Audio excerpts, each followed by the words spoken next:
Hey you, it's Reese, and we are back with another video. This is not a prophetic word. This is not a prophetic word. When I do the prophetic words, then that's when I'll do the prophetic words. I'm not doing prophetic words right now. I am sitting with the Father on those to make sure I give you guys the right interpretations, and that I am not giving you those words out of any flesh but all Holy Spirit. So I'm sitting on those for now. I'm sitting on those for now, but this is this is an exposure video.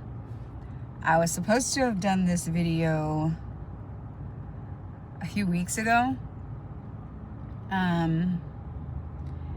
and I didn't get around to it, and I didn't honestly make it a priority to get around to doing this video, mainly because I don't feel like doing this video. I don't want to do this video. This video sucks. I will tell you, be very careful what you do in the dark, because God will make a way. He will see to it that it comes to light. And that could either be by him having you expose yourself like he does with me, even when you don't want to, and or he'll have other people expose you, or whatever he wants out of the dark, he will get it out. So it's best if he tells you to expose yourself, just expose yourself. I know a few reasons why he's having me do this video. I'm not fully sure as to all the reasons why he's having me do this video, but whatever the reasons that I don't know are, to him be all the glory. And whatever you receive from this video, I thank him in advance for it. I am going to give you the dream I had as to how I knew he wanted me to do this video and what it pertains to as far as this incident that occurred. Anything else you may need to receive from this video, sorry, my watch thing is dirty.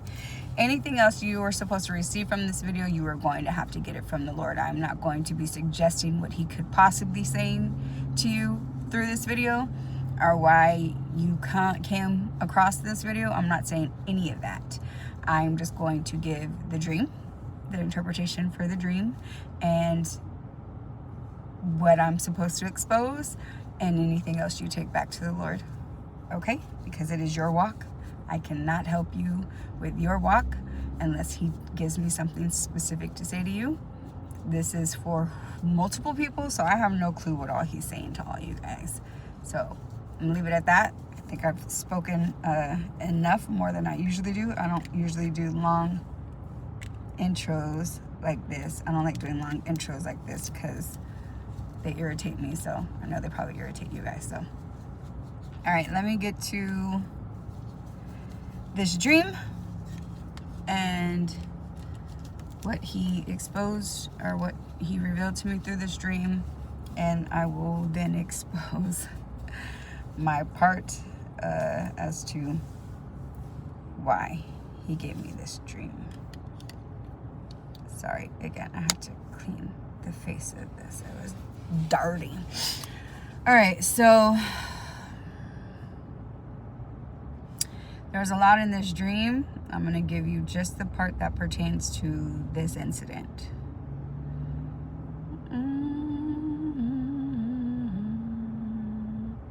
Okay, so let me get to this part. Okay. So I'm walking where God has me and my kids at right now. There's, a bunch of rooms, and, when people leave, people going to clean or, do whatever. I've been saying that, a lot. So I hear, as I'm walking back to what I think is my room, I guess, I hear someone talking about how there were holes and stuff that had to be repaired, And that's why they have to stay on the residence where we're at about checking their rooms and stuff, because this room had to be completely done over. Like, it had to be renovated, holes patched, like, you know, they had to do some work on this room other than the regular cleaning jobs that are done. The cleaning people really had to get in there and clean up really good. So I walk in because I see a whole bunch of cleaning supplies in front of this room, this one room, and I walk in thinking it's my room. I was about to start cleaning it up, but it's not my room, and I didn't realize that when I got in. I saw, this is before I walked in the room, I saw an open thing or cut off container, but I didn't know if it was bleach or not. It was in some type of container though, so I drink it for whatever reason to see if it's bleach and to see if I want to use it to clean. I go in the room to clean, and I realize it's not our room. I spit the bleach out like, oh my God, this isn't even my room. Let me get out of here. I don't want to get in trouble for being in someone else's room. I'm walking out, and there's a cleaning lady, and I think she had braids. I want to say they're kind of golden color. I don't know. She's with someone else, and they're both kind of arguing about cleaning up the right way and painting over something the right way.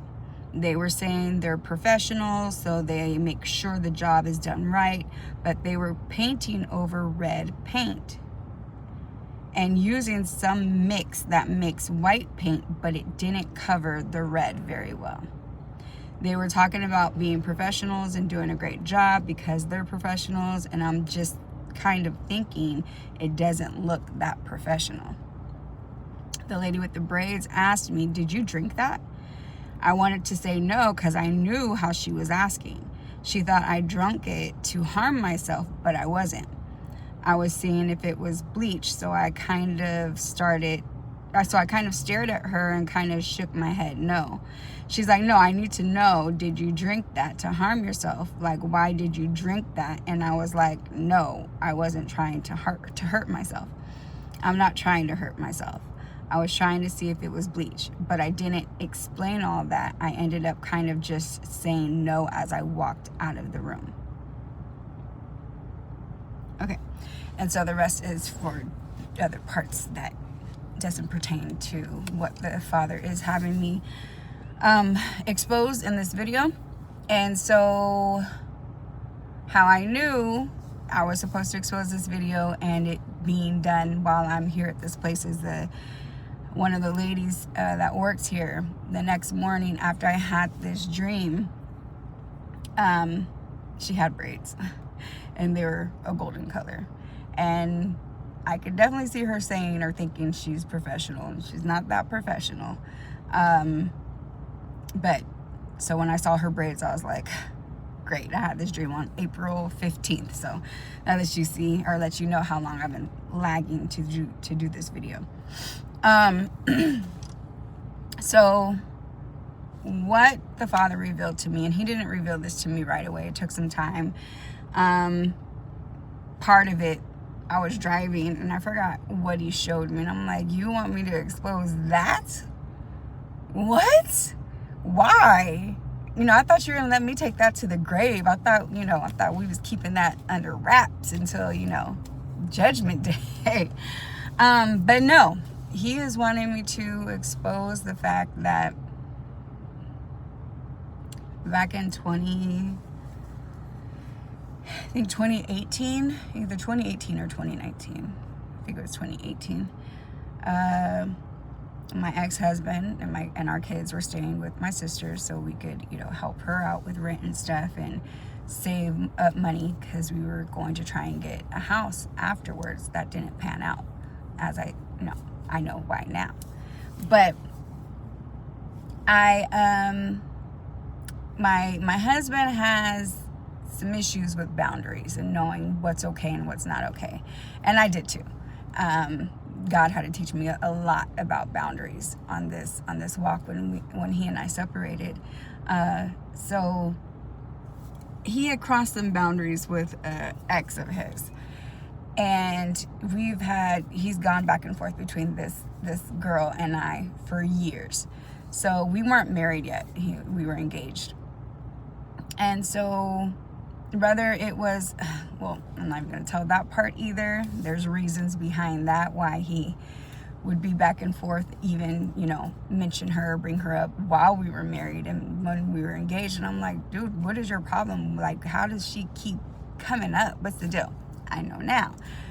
I will not disclose that right now. So anyway, somehow she comes up, something happened. I think she had, was this one? Was that one?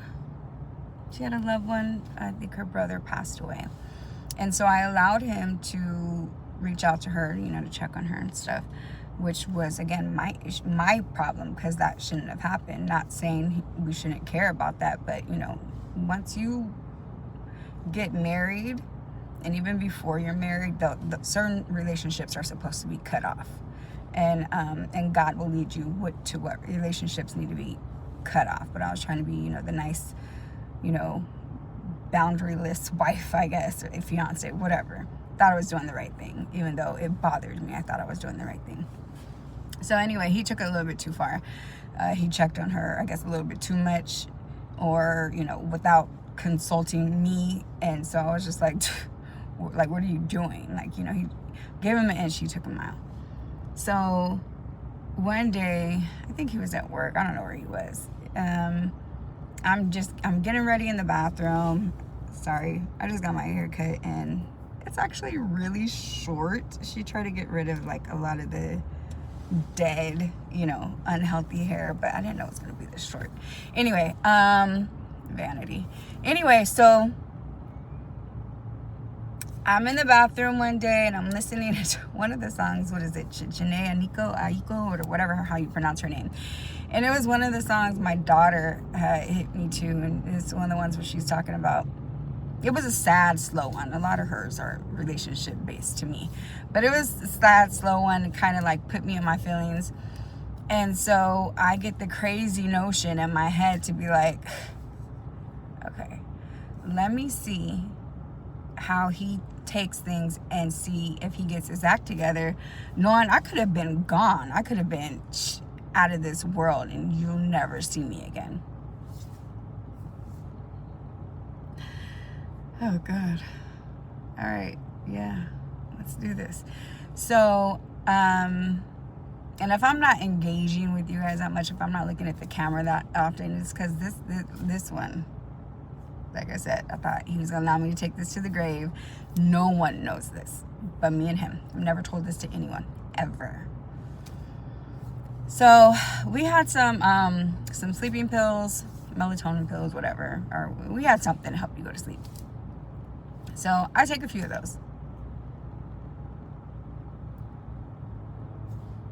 This entire time, I am not actively trying to commit suicide. It is I made a man-based simulation. I created a simulation in hopes that my husband would snap out of whatever stupidness he was in, which again, I know why now. Certain things would happen, but I can't disclose that right now. You know, just kind of like put him in his place, I guess, get him to clean up, to get his act together, to clean. Remember, I'm saying cleaning. So I take some, I leave them by the bed. Obviously, you need to know I took them, right? And so he comes in, I'm laying down, and he tries to wake me up, and I'm not moving. I'm awake the whole time. I'm awake. I may have dozed off a little bit, waiting for him to come in and find me, but for the most part, I was awake.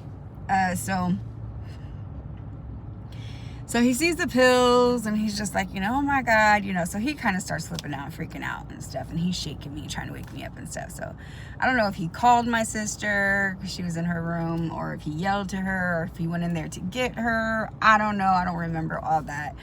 But anyway, she comes in and she's like, you know, trying to wake me up too and yelling my name and all this other stuff. And she slaps the hell out of me. And I mean hell. Well, she tried to anyway. Obviously, she didn't, because I continued on with my craziness. So she slaps me, and she slaps me good. But I'm an actress. You know what I mean? Like, I am in character. I am in role right now.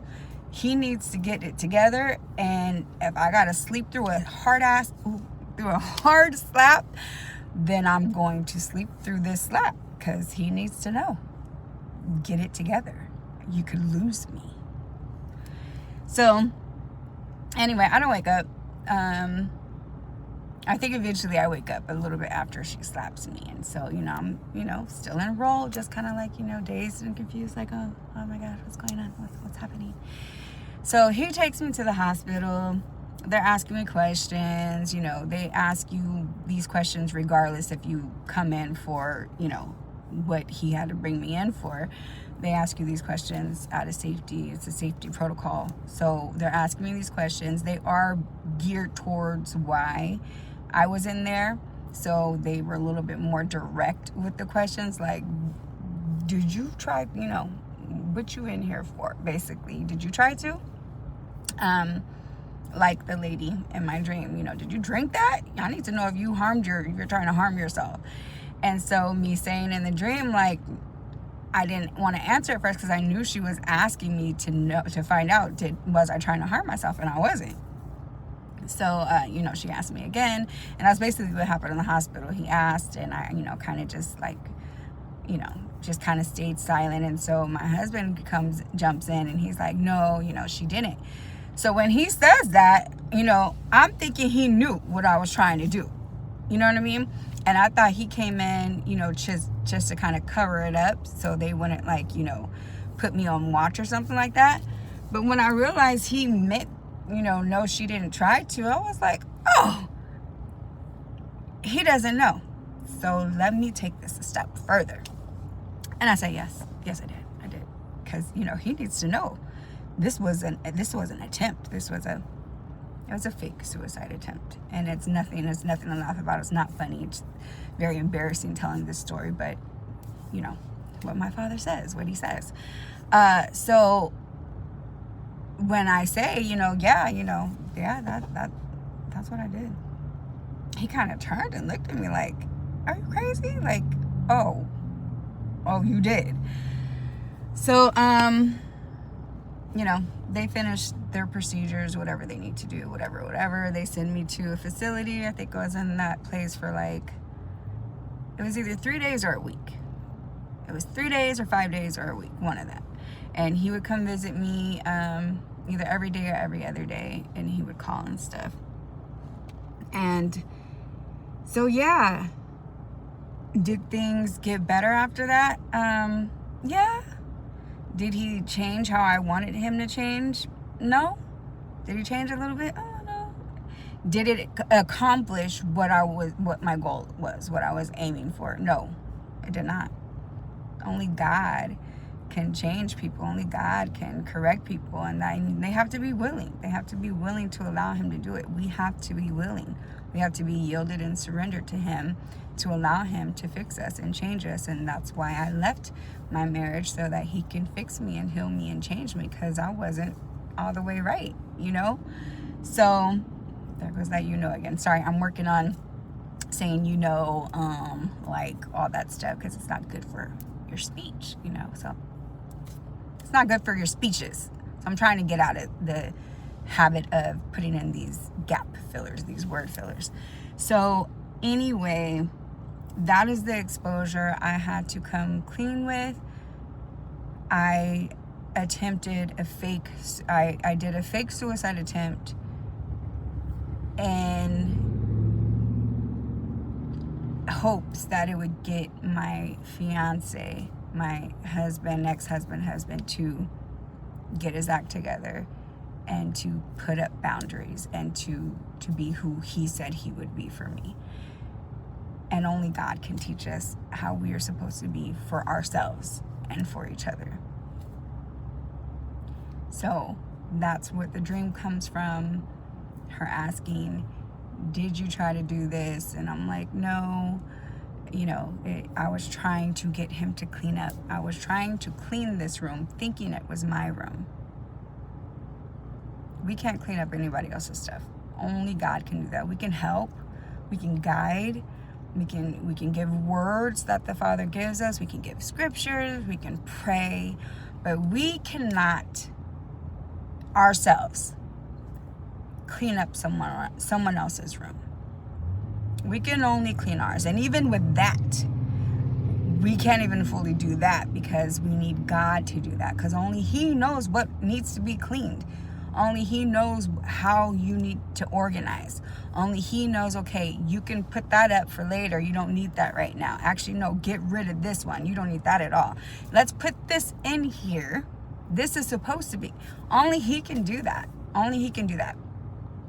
But in my craziness thinking, this attempt and, this scare will shake him up. It'll rattle his cage. It'll, shake his world, rock his world, whatever.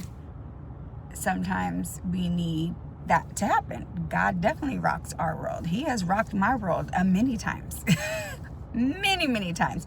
He rocked my world with letting me know how to do this video. So suicide is serious. That is not something I should have played with, because people actually do take their lives.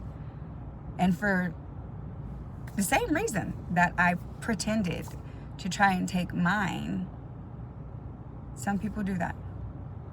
Some people actually really contemplate seriously doing that, and some people succeed. And that's nothing to joke about or laugh about. We need to be praying for our own mental sanity, for other people's mental health, and just making sure stay checked in with God. If you know people that aren't walking with God, continue to take them to God. Pray for their mental health. And again, our own mental health. This walk alone can make you go mental because it's hard, and he requests a lot. He asks for a lot. To become a disciple, it takes a lot. And my walk isn't done yet. It's not over. I have some more videos to do to explain some of the reasons why I have not fully transitioned. I have not transitioned into my promised land. I've been receiving blessings from Him, but this is year 2025. I'm supposed to be in my promised land, and there's reasons why I'm not, because I've hindered myself. But He's going to use that. He's going to use that for me. He's going to use that for my family.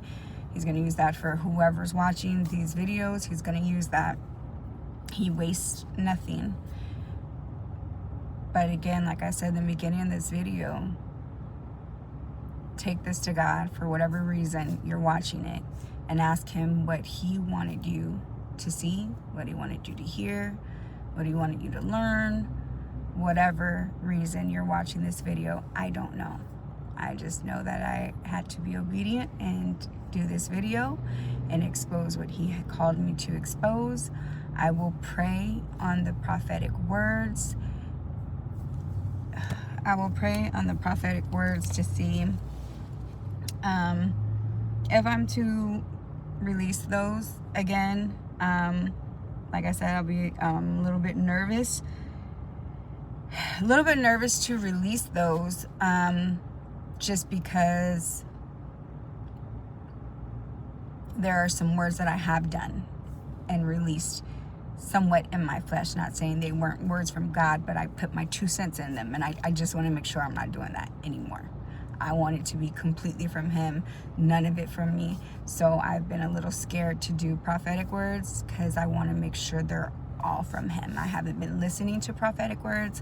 I do not watch YouTube anymore. I do not watch TikTok. I'm hardly on social media. If I am, it's to watch some of the funny videos or see what people, are up to. But I don't listen to anyone else right now. I'm keeping myself clear and cleaned so that anything that comes out of me, I'm praying it's all God. So I'm trying to I shut down all the noise If people send me stuff, if you've sent me stuff and I don't respond, it's because I did not watch it or listen to it. I'm not watching or listening to anything right now unless the Father himself says, I want you to watch that. I'm not. He has sent people to speak to me about certain things. I take those things back to him and I receive what he wants me to receive, and I trash whatever else he doesn't. So I think it's very important I think we all need to do that at some point in time. I'm not saying you're not supposed to listen to anyone else or anything like that. That's why he sends us out to share and to do ministry. But when you're in a season of transition and it's this big of a transition, you need to make sure you're like this with God. And I don't even feel like this with God yet.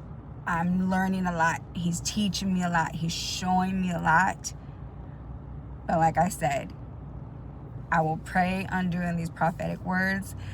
He's been sending me words.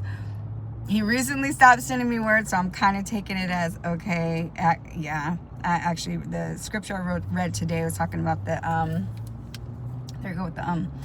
it's talking about the wasteful steward or something like that. And just talking about the gifts God gives and how, we sit on them sometimes. And so, yeah, I'm just nervous. I'm nervous to do prophetic words. I want to make sure I want to make sure there's no flesh coming out in these words, because they're his, and I want to handle his words seriously and gently, because they're his words. And I will start releasing those again. I'll start releasing those again, and just make sure that I'm giving you what he says and nothing more. I may just explain what the word meant for me and then tell you need to go to ask God and see what this means for you if you happen to come across those videos. I don't know. I'll take it to him to see how he wants me to release them. I am nervous, but I will pray on it. I don't want to sit on the gifts he's given me. I don't want to not steward his gifts well. So I will start releasing prophetic words again. Oh, God. I'll start releasing the words again and take everything back to him. Everything, everyone. Take everything and everyone to him. Everything, and take yourself to him. We don't always hear clear ourselves. There's been a few people told me things and I'm like, God's like, just be quiet, don't say anything. Okay, I won't say anything. But we have to be so careful. And like I said, I haven't watched YouTube or anything like that for probably like 2 months. I am cleansing myself from everything and everyone so that I can get him directly. That's it. And when I cut all this stuff out so that I can get just him, I told him I'm coming to the mountain. And I don't know if you've invited me or not, but I'm coming to the mountain. I need to see you. I need to talk to you. Me and you need to see face to face. I need to see you. And there was something he showed me that let me know, he didn't invite me, but he welcomed me because I need it. I need you every day, all day. I look for you everywhere and everything. You're going to show me you. I'm going to see you. Seek and you shall find. Knock and the door shall be open to you. Ask and it will be given unto you. I look for him. I diligently look for him. He is my everything. And sometimes I don't let him know that enough. I think we all need to take into account how much he blesses us just for the simple fact that I know things before they happen, or I know how to handle things before they happen because he's told me or showed me. I started taking that for granted. I wasn't as excited as I used to be when he first started releasing me into my gifts. I would get like, oh my God, he's talking, or he showed me this, or he told me, I would get so excited, just like, oh my God. And I kind of I dropped that. It was more like, okay, thank you. No, okay, all right. And, oh, you want me to do this? Okay. Oh, don't do it. All right. The excitement and the awe, I kind of lost the awe of him. I got used to him speaking and showing And every time he speaks and shows, it should always be awe. It should always be awe. We should always be in awe of him. Glory, hallelujah. The angels sing to him all day. I'm sorry, Father.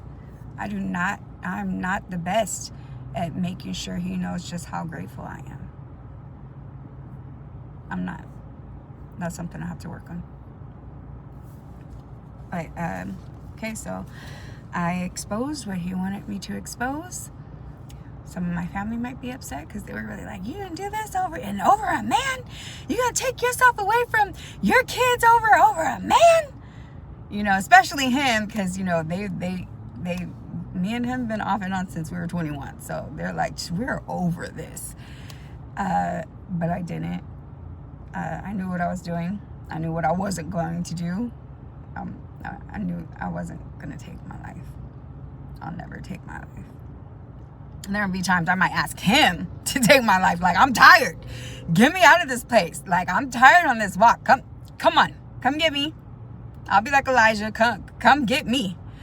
But I would never take my own life. And so that is it for this exposure video. I pray you get whatever the good Lord wants you to get from this. Whatever reason he had me expose this. Jesus. You a cold piece of work. Okay. All right, yeah, that's all I got for you. Until next time, remember, God loved you then. No matter what you did back then, he loves you now. No matter what you're doing now, and he'll love you in the future. No matter what you may do in the future, God loves you and he calls you righteous, so stay righteous. And if you ain't righteous, for the love of God, get righteous, because not every day is promised to you. I will see you on the next words of wisdom or exposure or prophetic word. Okay? All right, and I'm out.